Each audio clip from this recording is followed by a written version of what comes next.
All right, with this with screenwriting, winning screenwriter team, Jamie and Cristen, Truth Falls is the screenplay. It's comedy, it's funny, but it's also about family dynamics, secrets, and a road trip, and about friendship as well. A lot going on in the script. There is a roller coaster of fun. So the first question is that like how did who came up with this idea to write this screenplay? Oh, geez, Both Jamie. of us. Yeah, I mean, but I mean, go ahead. go ahead. No, you go. Uh, we were at Sundance together in 2019, right before the lockdowns, and we were just brainstorming about things to do. And I was kind of half my idea, half her idea. She wanted to write about a young person who's sort of a fish out of water. And I wanted to write about family secrets. And so we sat on this heated bench at Sundance drinking whiskey and just started to talk about what would be funny. And Coppen has always loved holiday movies and Yes. had begged to make it a holiday movie. And we both agreed that holiday movies could be funnier, could be better, and could be more realistic because some of your greatest stories comes out of the shit show that happens when everybody comes together once a year with these high expectations. And it Yep. stands the test of time as well, right? Like Mhm. everybody watches Home Alone every single year. Absolutely. But we wanted to get out of that whole like my mom watch Hallmark like religiously. It's on from November until I think she might still watch it if it's still on.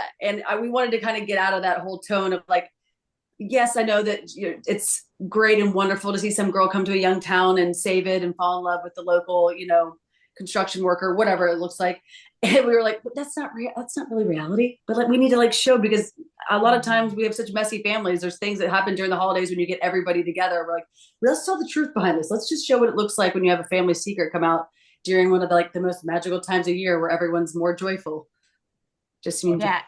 And we a had bigger so much dynamic. fun watching these people unravel as they sort of have been clinging to this narrative that they've had their whole lives. And so when that story that you tell yourself isn't the truth and you sort of start to piece it together, like it would unravel everything.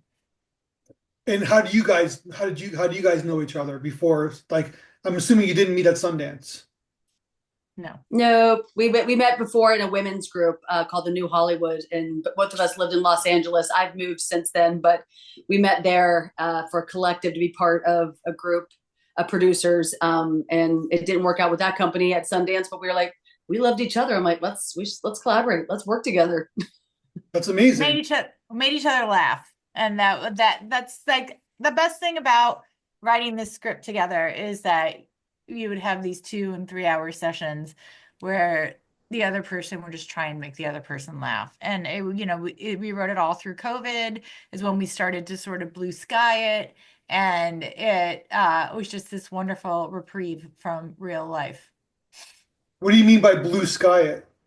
Like blue sky, like what's the world gonna look like, and who are the characters, and who are like we started immediately in 2020, and then by 2021 we were like off to the races in writing it. Yeah. Gotcha.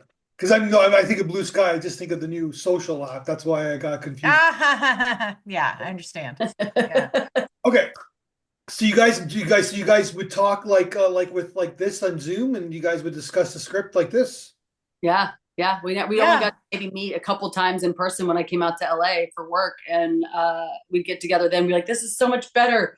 But it was kind of nice though because we needed it during COVID. Like we didn't really know what we were going to do with this. It's changed so much. It was a TV show, and then it became what it is now, and we fell in love with it. But it kind of also gave us an outlet for creativity during a time that was just so, hard and dark. Yeah. And this was a very common thing. Like a lot of people were creating for the first time because they had that opportunity because there was literally the world closed down, right? So and it Mhm. was great, but then easier said than done. Then people, you guys got it done though, right? You guys executed the script and then completed it. We did. We did Yeah. many versions. I've many versions. It was we just had fun finding it. I think I've written before, and Coppen is a decorated actress, so it's not like we were new to this completely, so we should preface that, but we were new as a team.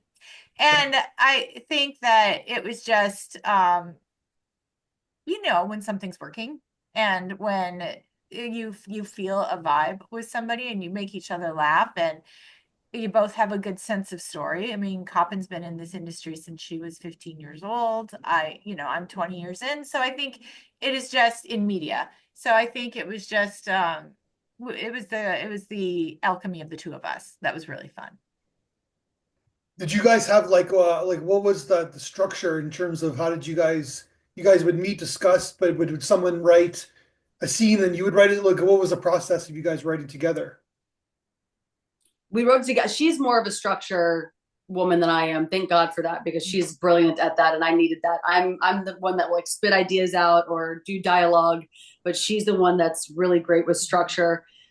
We didn't really ever write scenes separately by ourselves. Maybe once or twice that we'd write something down, but for the most part, we wrote it on Zoom during that time, and we would just be spouting it out. And poor Jamie probably, I would say, wrote most of it.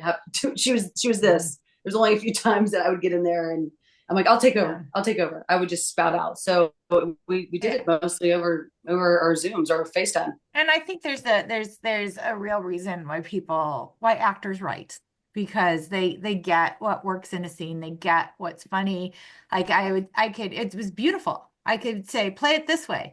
Now try playing it this way. And is this funnier than this? And is that funnier than that? And like, what's the funniest thing here? And so we just kind of got to be building up that world together in real time. And of course, you start off with doing the outline and then doing the beat sheet and then, all of the steps that you take, but we did every single one of those things together. That's amazing. And then I gotta admit, because it's like we love road trip movies. Like there's something about it. Well, at the same time, it puts two people in the same room at the hotel or the car, so conversations can take place. Cricket, I'm gonna name drop your film, but you were in the road trip movie, right? Correct me if I'm wrong. That was one of my.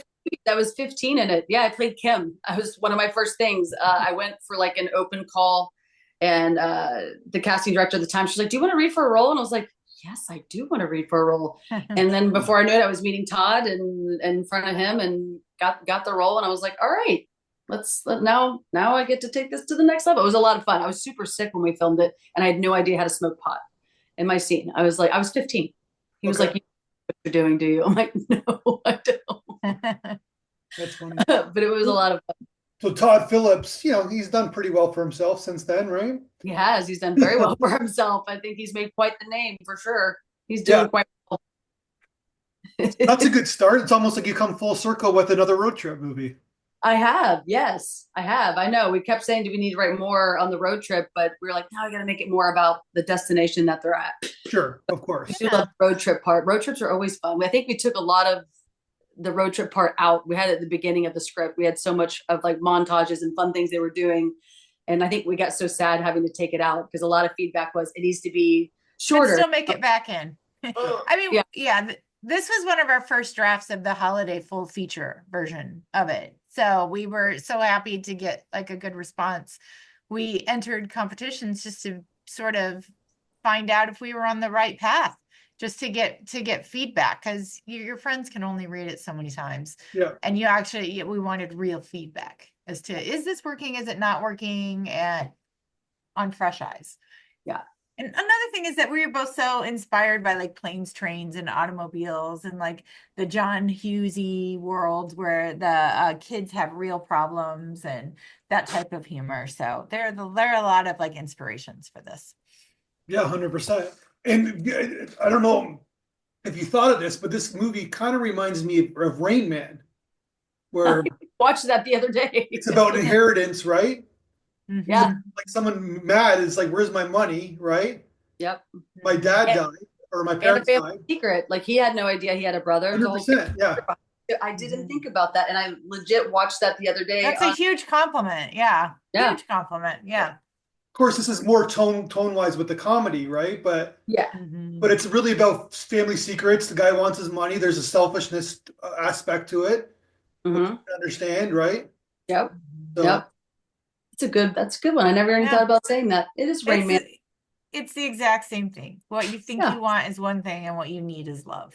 And everybody wants to be a part of that community. And like when it comes down to it, like that's what brings you happiness. So who are these two characters? Are these versions of you guys or your friends? Like who was it? What was the inspiration? I think it's a blend. I say I'm a lot like Fitz. I feel like I'm Fitz in a female Totally. body. That's why Fitz got so many of the good lines, because Yeah. I felt like we knew that character right away. Yes. I love Gotcha. Gabby Yeah. would be a blend, I think, of two of our best friends, kind of, right? Would you say that, Jamie? Would it be a blend of both of our, and also just kind of what you see out there as the influencers? And like, I have a lot of friends that are influencers, and not that I'm making fun of that, but it's just an interesting that the world has gone that way of these influencers are making more money than our teachers, but just like the persona that they put on. And then when I would see them outside of being an influencer, that they're just so like down and depressed and hate their life. And I'm like, but what you're showing on social, wait a minute, it's a contradiction. What's going on? Yeah. I was like, this is such a fake world, but that was kind of like mixing that to show, just this Gabby's this kind of tortured soul, and where trauma hurt people. And she comes from trauma. She's had a hard past with her life, and kind of, it sets it up to show you love, like Jamie said, love and family, and facing these secrets can actually change and shift you and heal you. Yeah. But also the perception, I just want to say the perception is that they're from like kind of a, like, as you put in the bio, they're from a swanky lifestyle, right? So yep.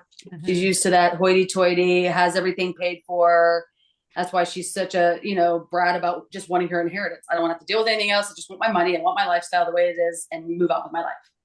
Yeah. And I think that Gabby came from that. Fitz came from direct, what would Coppen be like on one of these trips? And we're like instantly a hilarious gay boy.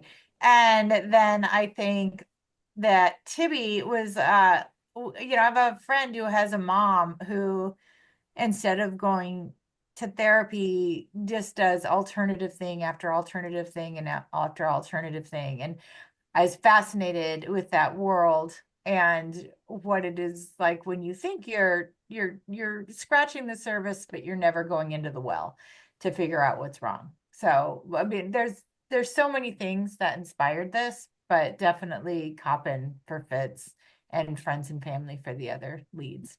Yeah. I like that line, by the way. I might steal it from you. They're scratching the surface, but they're not going into the well. Yeah. They're just not. And I think that's a lot of the wellness industry. I mean, there's a lot of things that are amazing and wonderful about it. And you have East meets West, but there's also, you have to do the work. And a lot of these people are just trying to find the work light. They'll go in, they want to do ayahuasca trip and come out the other side and have every wound they've ever had healed. And that's not how it works. And so you end up having all of these people that are not only not healing their trauma, but sort of addicted to the band-aids that world offers. I couldn't agree more. I think 100%. But it's also a capitalistic industry, so it's there to make money, right? So yeah, and we haven't seen a lot in this world that has rung true, other than like making fun of it and not like really showing the people that get into it. And like one of my favorite things about what we did is like all of the little characters in there have their moment to shine, and they delighted us. And that town is just the town of my dreams. Like I would love to show up at that town and have all of these loony, beautiful, wonderful, spiritual people to play with. It was so fun. I mean, we almost, once we film it, then, we have to stop playing with it. Yeah, that's the hard part. It's so fun for us. But, we're at the point now where it's sort of like a movie in our minds, and we can visualize the whole thing. And we're at the point where we're ready to see it get to the other side and be on film or digital. Because you want to film it, right? You want to have it. Oh, yeah.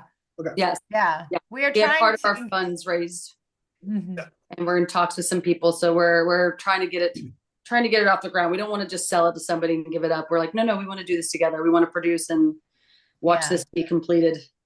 That was another thing with this script, is that I mean, almost from the beginning, we're like, let's try and shoot this. And let's have the audacity to be like, let's try and shoot this. Let's try and build the team and create the financing. And because we both love the idea of doing all these different kinds of holiday movies that can help heal people, because that's what art does. You know, it helps you see yourself, it helps heal things. And you don't want people to think that when they go home from the holidays that it's going to be this Hallmark movie. I mean, let's set the bar to where it needs to be set. You're going to go home and you work out all of your shit with your family. And some of the biggest belly laughs that I've ever had in my life is when, you know, it just blows up to the point where it's funny. Yeah. That's how my family rolls. I don't know how yours. Yeah. Yeah. We most of us have just dealt with our family, right? Because we're just doing this Yeah. after today, so Yep. yeah. The good, bad, and the ugly, right? Yeah. Very true. Yeah.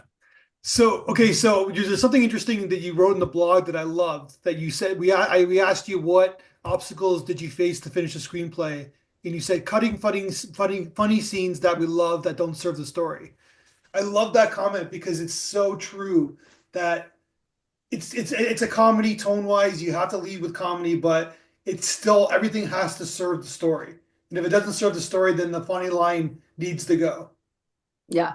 It was very difficult, very hard for me. She's better at it because she's more of a veteran than I am. She'd be like this, okay, Coppen, it's okay. It's okay. We need to shorten this. So we needed to be quicker. What can we take out? What doesn't serve the scene? And I'm like, oh, but it's so funny. Yeah.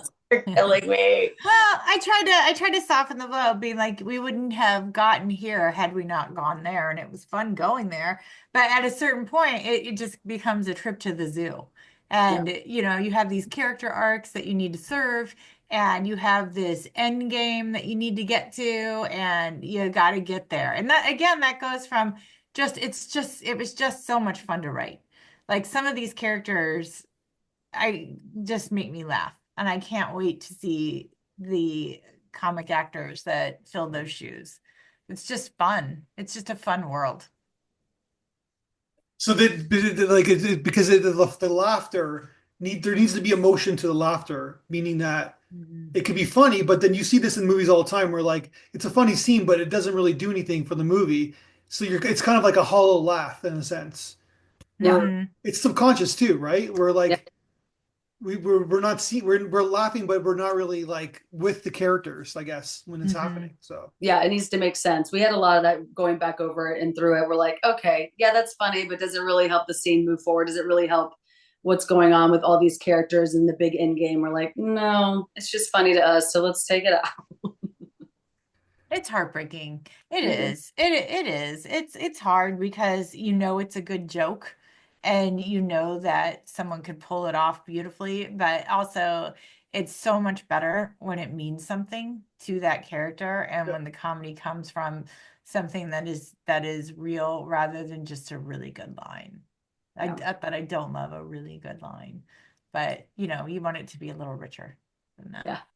So what's next for you guys? You guys are like pitching this to certain people, trying to get it made.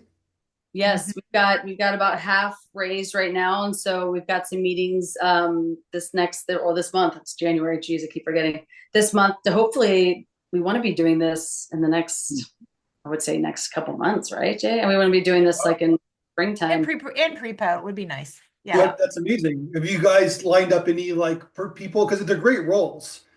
Like they're really terrific roles. Like, I'm sure like there's so many actors who love to do them.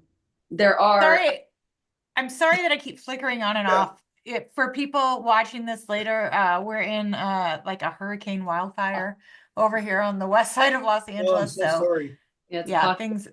things are happening. But what's next, Coppen? Go. No, he was saying like do we have anybody in mind for cast and stuff? And I was like, Mhm. well, we have, but we're also not tied to anything. Like I forever said no to it. She's like, no, you're going to do it. You're going to play Tibby. I was like, I can't, I'm not playing Tibby. I'm not playing Tibby. I'm not doing it. We're going to get somebody else. We're going to get a big actress. We're going to do somebody.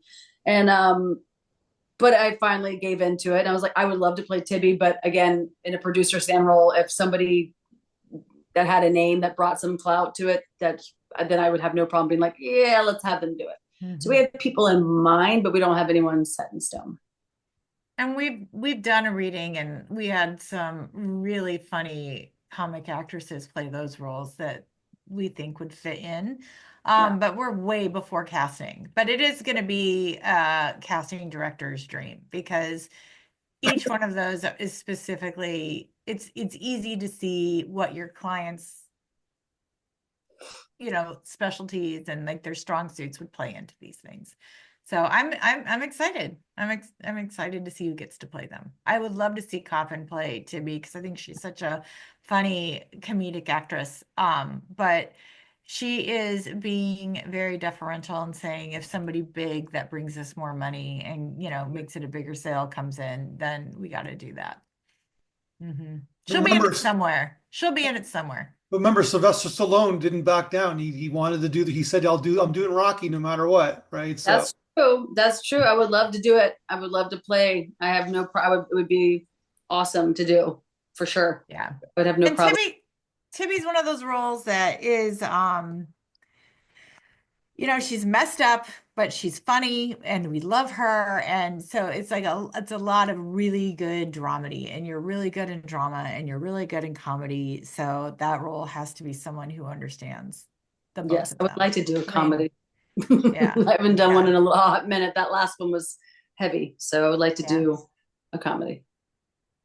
But at the same time, it is the industry, and sometimes when you have an actor attached, it helps with the funding process, of course, right? So it doesn't. I think that was kind of, back in the day was more so, whereas now you see how many, it's so oversaturated. There's so much on every platform that I was literally last night looking and trying to find something to watch when I was going to bed, and I was like, oh my God, did they add more? Oh my God, who's this person? Who's this person? So I don't know if it really matters as much anymore. It's the content. If the script speaks for itself and it's good enough. We've been pretty blessed getting good feedback, and the people that have given money to this are all on board of me playing Tibby, and they're like, we don't really care so much. I mean, I'm sure some would love to meet. I think I can't remember who, somebody brought up some actress, and I was like, well, that's for your fantasy and not for the role, but that's nice. Right. But it doesn't think it matters as much as it used to back in the day, when that was such a huge thing for people to want to put their money in, because it's a box office draw, but we don't really do box office anymore. Yeah. We still, I totally understand what you're saying, but it's like what you're saying makes total sense, because it's like, it's the who's that actor, right? It's like, oh, that person's great, and it's like, it's almost like we're discovering these people, and the audience kind of likes that idea of discovering people. So they do, and if it was like a 10 million plus kind of budget, then that would make more sense. You're going to have to have some heavy hitters in there to make sense of it, for people to bring their money on board, I think. And my favorite time for film, to rewatch old films, is sort of like in the era of like the late 70s and the 80s, when the casting directors were casting these really good character actors in these roles. And it wasn't necessarily based on the movie stardom of it all, but more the chops. And you got De Niro out of that time. You get all of these people out of these times that wouldn't be your typical movie star, but just really had like incredible chops. And so there are definitely things that have inspired us in when we were writing it. And one of them would be to have a casting director that just really loves great character actors, because like Chicago style actors that have been trained in Chicago theater or Toronto comedy, where, you know what I mean? Like, they're so good. And when you watch them, I mean, to this day, when you watch like a Tracy Letts and something, you're like, takes your breath away. He's not a huge movie star per se, but he is incredible. And so I think, I don't want to name any names of people that we're thinking of, because I don't want to, put it into a corner, but I would love to see those type of people, that just good people making good stuff, having a good time, and sort of follow through on how we wrote it, which was good people making good stuff, having a good time. I definitely want that to be the vibe throughout the whole thing. And then I think, we have a shot of doing something really special. There's definitely something in the water in Canada. You guys make some really talented actors out there. Really funny people. Actors, funny people. Yeah. It's cold. You got to have a sense of humor. It's funny. I was just watching that Saturday Night Live, that film that Reichman did, the first day of Saturday Night Live because obviously what's his name? Oh my God, I just totally lost his name. The SNL creator, Lorne Michaels. He's Mhm. from Canada. Most of the producers were from Canada. Aykroyd was from Canada. There's all these Canadian, it's like so much Canadian content, and it kind of reminded me like, oh my God, this Saturday Night Live is all Canadian. It's like it's totally Canadian inspired, and but then it was done in America, Mhm. right? So Of that's another thing. course. Yep. So basically, Favorite you're outlet right. for There's so much going on. There's like, in 100%, there's so many great talents that never get any, like, never get even a hint of the recognition they should. But that's part of life, right? So, but I love your idea. I love that idealism. Where like, it's a good idealism. Where like, let's bring in 100 actors and let's bring in these unknowns. Let's bring in this talent pool. That'd be amazing. Well, we're not going to have the kind of budget. We're not going to have the kind of budget where Yeah. we can pop off $2 million to the lead. That isn't the world that it is. It's likely going to be a straight to streamer play and something that we put up every year. And ideally, we'd like to do a holiday movie every year. But it's not going to be the type of thing where we have this huge budget. Now, you don't have a huge budget. That doesn't mean the script isn't good, and that doesn't mean we don't have any budget. So let's fill it with some people who have really good chops. Yeah. It's Yeah. funny. The one last note, you brought up Hallmark before. What Hallmark does is they bring in these actors that are known, but they bring in the producer and writers. They're like they make short films. I know so many people, even who went through this festival circuit, and friends of mine who direct for Hallmark because they just pluck them out. They pluck them out of stuff like out of nowhere. It's like that's what Hallmark does because it lessens their budget because they're not going to get paid the big bucks of a big director. So it's sort of like I Mhm. love that idea of just like, but of course Hallmark doesn't tell people that because it's not they're not like actors. They're not in front and center. They're not promoting the film. But yeah. basically, yeah. But it's a great idea. Yeah, and you can do it differently. You can do it in a way where you can be really funny Yeah. and be really, really raw. And And I think edgy. Ours is definitely edgy. the holidays are such a time for bad behavior. I mean, they should just write themselves, like once you figure out what it is, because I mean, everybody has a holiday that they come home for, and those are the stories that you laugh about for the rest of your life is when so and so locked me out of a room because he didn't want me looking at his piece of art without paying him, or like there's so many fun family I stories guess there's a story there, that but yeah. yeah, where you just like you just laugh, and Coppen has a million, and we all have a million of them, and these are the people that we love the most in the world, and they love you the most in the world, and that's it. It's just a recipe for disaster when you set up these crazy scenarios of togetherness. Um, it's always funny. Holidays are always funny. You always need like a week to calm down from the drama. I'm Italian. My husband is Jewish. There's no shortage of family dramas. I'm going to tell you something. I'm Italian and my wife is Jewish. So there we go.